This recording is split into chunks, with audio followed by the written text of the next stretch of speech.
പാല ഭരണങ്ങാനത്ത് ഏറ്റവും വിനാശകാരികളായ ആഫ്രിക്കൻ ഒച്ചുകൾ പടരുകയാണ്. അധികാരികളുടെ ഭാഗത്തു നിന്നും ഇവയെ നശിപ്പിക്കാനുള്ള യാതൊരു നടപടികളും ഉണ്ടാകുന്നില്ല. ലോകത്തിലെ ഏറ്റവും ഉപദ്രവകാരികളായ 100 ജീവിവർഗങ്ങളിൽപ്പെട്ട ഒന്നാണ് ഈ ആഫ്രിക്കൻ ഒച്ചുകൾ.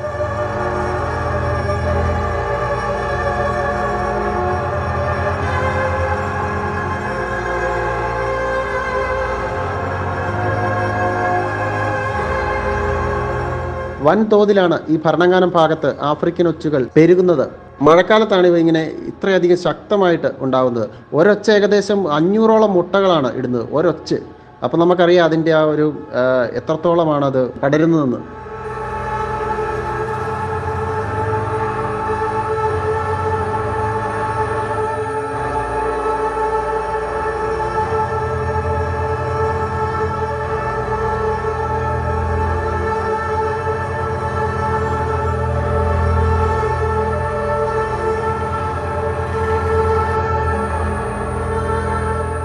ഇതെങ്ങനെയാട്ടാ ഈ ഒച്ച ഇവിടെ എത്ര നാളായി?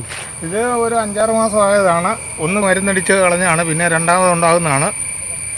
ആഫ്രിക്കൻ ഒച്ച എന്നാണ് ഇതിൻ്റെ പേര്. ഇത് ഈ മരങ്ങളിലും ജാതിയിലും തെങ്ങിലും എല്ലാം കയറി മൊത്തം നശിപ്പിക്കുക. എവിടുന്ന് വന്നെന്നുള്ളതിനെ പറ്റി അറിയാൻ പറ്റിയല്ല. 6 മാസം മുമ്പാണ് ഇതിവിടെ പ്രത്യക്ഷപ്പെട്ടത്. ഭയങ്കര വലിപ്പമുള്ളതുണ്ട്. ഭയങ്കര വലിപ്പമുള്ളതുണ്ട്, ചെറുതുണ്ട്. ഇത് വെറ്റി വരിക്കൊണ്ടിരിക്കുക ഓരോ ദിവസവും.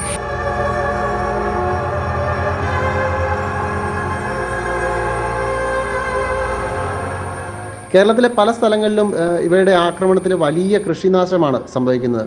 വിളകളടക്കമുള്ള വിവിധ സസ്യങ്ങൾ നശിപ്പിക്കുക എന്നുള്ളതാണ് ഇവരുടെ ഒരു മെയിൻ പരിപാടി. കുടിവെള്ള സ്രോതസ്സുകളും എല്ലാം നശിപ്പിക്കാൻ ഇവർക്ക് പറ്റും.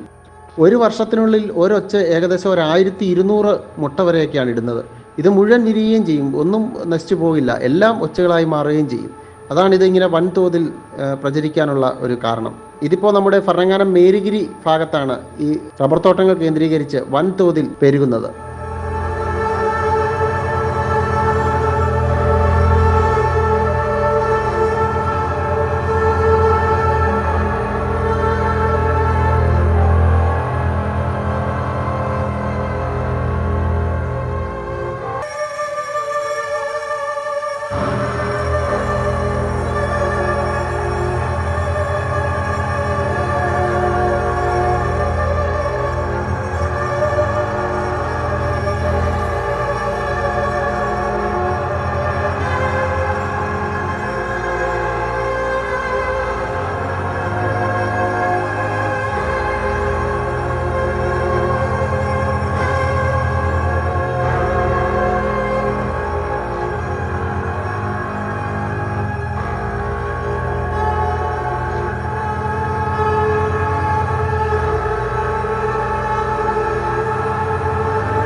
ഏറ്റവും വിനാശകാരികളായ ജനങ്ങൾക്കും കർഷകർക്കും ദ്രോഹപരമായ ഈ ആഫ്രിക്കൻ ഒച്ചുകളെ നശിപ്പിക്കാൻ അധികാരികളുടെ ഭാഗത്തു നിന്ന് എത്രയും വേഗം നടപടികൾ ഉണ്ടാകേണ്ടത് അത്യാവശ്യമാണ്.